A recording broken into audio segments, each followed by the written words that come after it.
same size as James. He can pull coaches and push freight cars.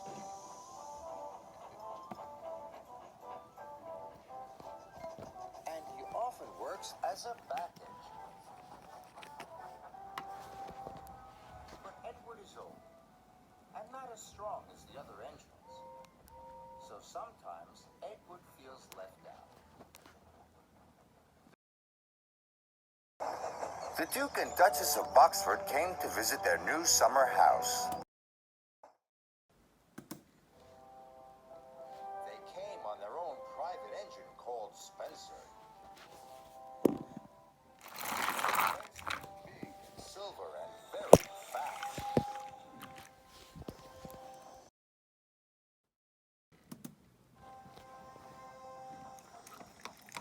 When Spencer pulled into Knapford, his driver had exciting news for him. "You have beaten Gordon's record," he said. "Of course," boasted Spencer. "I'm faster and finer than all the engines on Sodor put together." Sir Topham Hatt's engines were very cross. "Spencer's just a big silver show-off," sniffed Gordon, and everyone agreed. Sir Topham Hatt spoke to the engines. "Spencer will take the Duke and Duchess to their summer house. Another engine will take their furniture." Sir Topham Hatt's engine saw the chance for a race. "Please, sir," said Thomas, Percy, Gordon, and James all together. "May I go?" "You all have other work to do," boomed Sir Topham Hatt. "Edward will take the furniture." James and Gordon groaned. "Fancy sending a back engine to do an express engine's job," sniffed Gordon. "He'll lose the race and let the whole railway down," said James. Thomas and Percy were cross. Edward was their friend. "Spencer has a bigger boiler," said Thomas, "but that just means more hot air." "And honest steamy can beat a pouty puffer any day," added Percy. Edward set off. Slow and steady. "We'll do my best, we'll do my best," he puffed.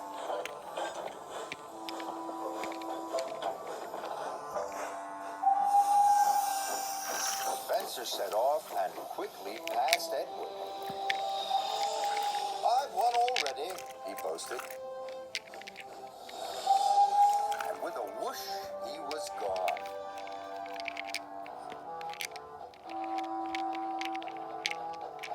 Edward came to the bottom of a steep hill. The freight was heavy and he felt very tired.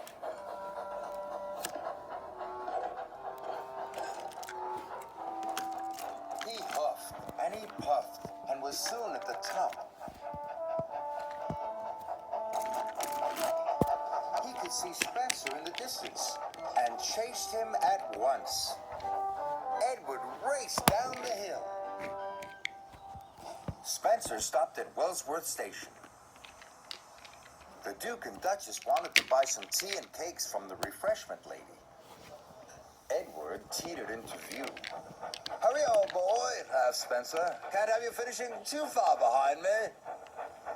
Edward wished he could have a rest too, but the station master and the porters had heard about the race. "Hooray for Edward!" Heard about the race. "Hooray for Edward!" they cheered.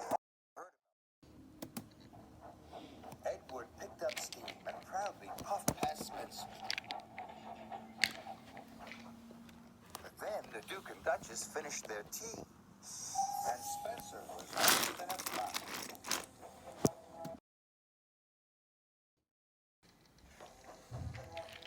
He roared past Edward. "Fastest and best," he boasted. Edward was nearly at a puff. The furniture felt heavier than ever.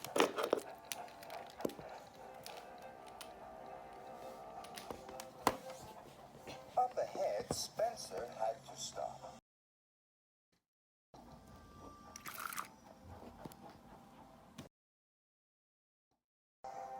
The Duke wanted to take some photographs of the countryside.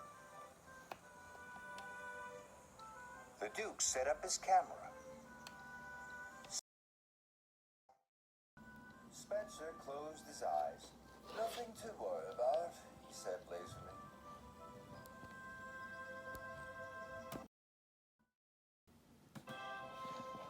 Gordon was returning to Brendan Docks. He passed Spencer and knew Edward must be losing the race.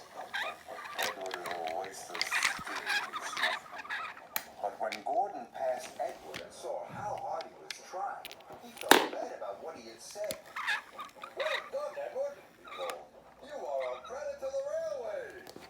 Edward was so happy his boiler tinkled. He found puff he never knew he had.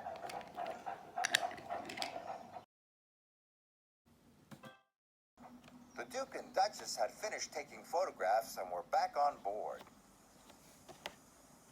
Time to go, said Spencer's driver and rang the bell. But nothing happened. Spencer was dreaming of victory. He didn't hear the bell. Spencer was dreaming of victory. He didn't hear the bell.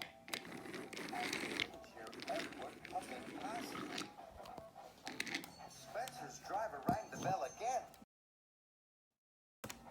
When Spencer finally opened his eyes, he could see Edward heading towards the summer house. Nearly there. Nearly there. Yes. Spencer took off as fast as he could. But as he reached the sign, his driver ordered him to slow down.